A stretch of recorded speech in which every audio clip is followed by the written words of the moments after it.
سلام، وقت بخیر. من عطا محمد هستم و اینجا کانال شکافه. امروز 29 مارچ روز دهم از تظاهراتی است که از 19 مارچ در ترکیه بعد از دستگیری اکرم اماموغلو به راه.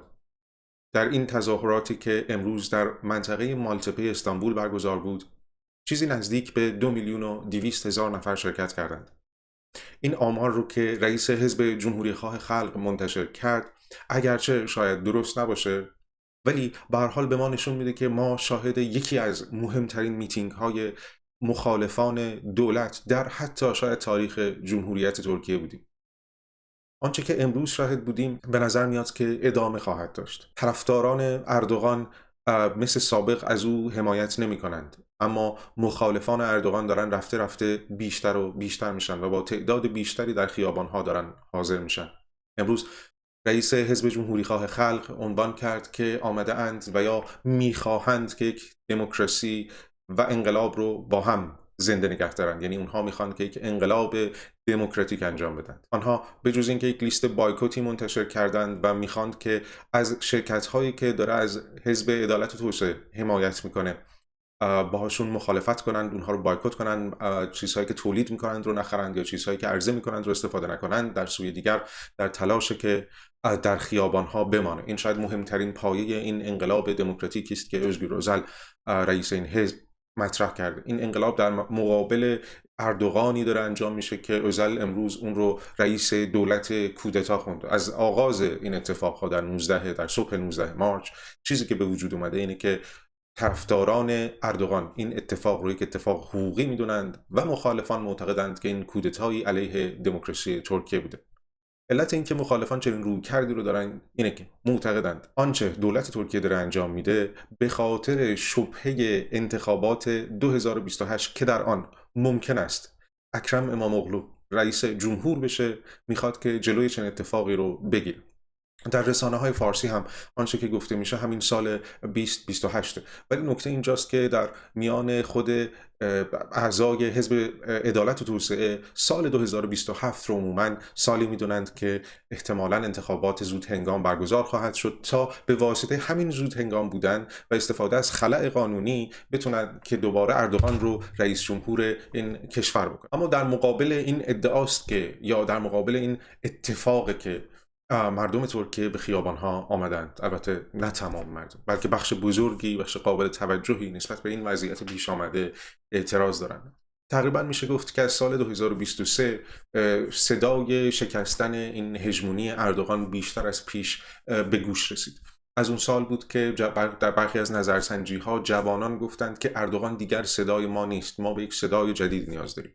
در نظرسنجی های همون سال بود که دو نفر نامش خیلی بیش از پیش مطرح شده که اکرم اماموغلو و دیگری مانسور یاواش بود. حال مانسور یاواش چندی پیش اعلام کرد که در انتخابات دیگری شرکت نخواهد کرد و این آخرین دوره حضور او در عرصه سیاسی به عنوان شهرداره و دیگر میخواد که این عرصه سیاست رو ترک کنه. اما اکرم اماموغلو خودش رو نامزد انتخابات آتی معرفی کرده و حزبش هم به او یک حمایت همه جانبه‌ای رو داره انجام میده. حتی در پیشا انتخاباتی که برگزار کرد حزب شنبه هفته گذشته، چیزی نزدیک 15 میلیون نفر در انتخابات شرکت کردند. به تنها نامزد که اکرم اماموغلو بود رأی دادند. این در شرایطی بود که او نه رقیبی داشت، نه شرکت در این انتخابات ضروری بود یا الزام آور بود، بلکه یک چیز داوطلبانه و سمبولیکی بود. ولی با این حال 15 میلیون نفر حاضر شدند که پای صندوق‌های رأی که حزب جمهوریخواه خلق در مکان‌های بسیار محدودی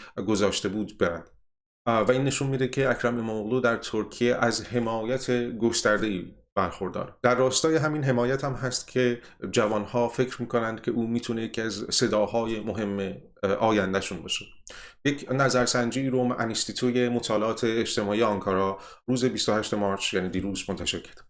این نظرسنجی داده های خیلی جالبی وجود داره که از جوانان دانشجوی آنکارا گردآوری شده.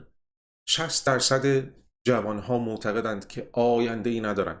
در واقع سوال اینه که آیا علت حضور شما در این تظاهرات چیه؟ اونها میگن که نبود آینده. این موتیو یا انگیزه اصلی حضور اونهاست و میگن که مسئله اصلی ما هم فقدان عدالت.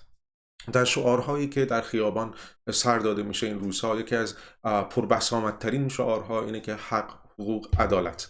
این رو بارها جوانان ترکیه دارن مطرح میکنن، البته نه فقط جوانان بلکه این شعار اصلی این تظاهرات. باور دیگری که در این تظاهرات وجود داره، در این اعتراضات وجود داره، اینه که دولت فعلی باید استعفا بده. این رو هم در قالب شعارها مطرح میکنن، هم در قالب پلاکارت هایی که در این مدت منتشر کردن. حرفاشون اینه که میگن این سیستم کار نمیکنه، ما باید سیستم جدیدی بسازیم و این سیستم جدیده که میتونه وضعیت رو تغییر بده. به این معنا میشه گفتش که آنچه که معترضین در خیابان‌های ترکیه میخوان یک اتفاق سیاسیه. اونها میگن که به واسطه ساقط شدن دولت موجود میتونن هم آیندهشون رو به دست بیارن، هم عدالت رو محقق تر کنن. این وضعیت نتیجه انباشت اتفاقهای متعددی است که در ترکیه رخ داده.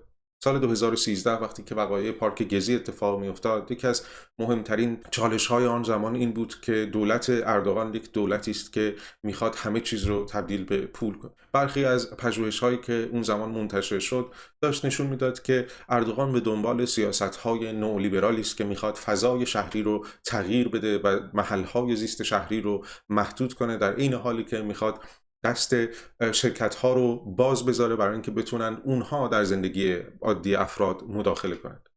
از اون زمان این مسئله ها به وجود آمد که دولت اردوغان به دنبال چیزهای متعدد دیگری است که یکی از اونها رسانه ها بود. نتیجه این وضعیت رسانه‌ای ترکیه رو امروز میشد دید. امروز وقتی که این میتینگ بزرگ داشت اتفاق میافتاد، برخی از رسانه ها در ترکیه در حال پخش تصاویری از شبکه‌های خبری داشتن تصاویر تهیه مثلا کادایف، کنفه و همچین چیزهای مربوط به آشپزی رو پخش میکردن، یا رفته بودن برای پخش آگهی‌های طولانی به صورت عامدانه تا آنچه اتفاق میفته رو نشون ندن. بعضی هاشون هم مستند پخش میکردن. این نادیده انگاشته شدن برخی از جامعه، یعنی بخشی از جامعه فکر میکنه که دیگه در این مناسبات حضور چندانی نداره و به خاطر همون هم داره علیه وضع موجود عصیان میکنه. یا در اتفاقهایی که 2 سال پیش در زلزله افتاد، زمانی که بسیارانی دنبال چادر بودند، هلال احمر ترکیه داشت این چادرها رو میفروخت، یعنی داده هایی که بعداً منتشر شد. هم این کسی که این داده ها رو منتشر کرد بازداشت شد، مورد بازجویی قرار گرفت، و کسی که این کار رو کرده بود که به دستور رئیس سازمان بود، با تقدیر شخص اردوغان از منصب خودش جدا شد. همه اینها و این نوع وقایع و با توجه به اینکه طرف مقابل یعنی معترضین معتقدند که این فسادی که امروز در ترکیه وجود داره ماحصل رفتار دولت اردوغان و حزب جمهوری خواه خلق و برخی از این چهره هایی که در این روزها مهم شدن، اونها چهره های تمیز دادن، یعنی به لحاظ اقتصادی حداقل فسادشون به اندازه اردوغان و اطرافیان او نیست و معتقدند که این راه نجات وضعیت موجود در ترکیه میتونه توسط این افراد اتفاق بیفته. خب به لحاظ اقتصادی هم کسان زیادی دارن این رو حمایت میکنن. یعنی شما شاهدید که بزرگترین بنگاه‌های اقتصادی ترکیه که گروه‌های مربوط به سابانجو و کوچ باشه داره این اعتراضات رو به نوعی حمایت میکنه و میگه که اونها نگران این بودن پیش از این که دولت ترکیه اجازه سرمایه گذاری رو به واسطه این قوانین نمیده و یک سیاست جدیدتری میتونه مسئله رو برای همه حل کنه. خب پس به واسطه همین داره از حزب مخالف حمایت میشه پیش بینی کرد آنچه روی خواهد داد همچنان روزهای پرتنشی است، چون چیزی که مخالفان میخوان به این راحتی ها به دست نخواهد اومد و دولت اردوغان احتمالاً کار رو سخت‌تر خواهد کرد. ما گزارش های از پلیس، از خشونت پلیس و شکنجه داریم که خیلی از جامعه ترکیه رو نگران کرده و خواست دانشجویانی داریم که اونها میخواند که در خیابان ها حضور داشته باشند و حزب جمهوری خواه خلقی که معتقده که چاره این وضعیت فقط در خیابان. این در مقابل اما اردوغان و طرفدارانش معتقدند که نه، این کارهای خیابانی باید تموم بشه و راه حقوقی ادامه پیدا کنه، چیزی که مخالفان و معترضینی که امروز در خیابان هستند باور ندارند. آنها باور ندارند که آزادی دستگاه قضا در ترکیه وجود داره و اونها میخوان که این وضعیت اعتماد به دستگاه قضا رو هم برگردونن.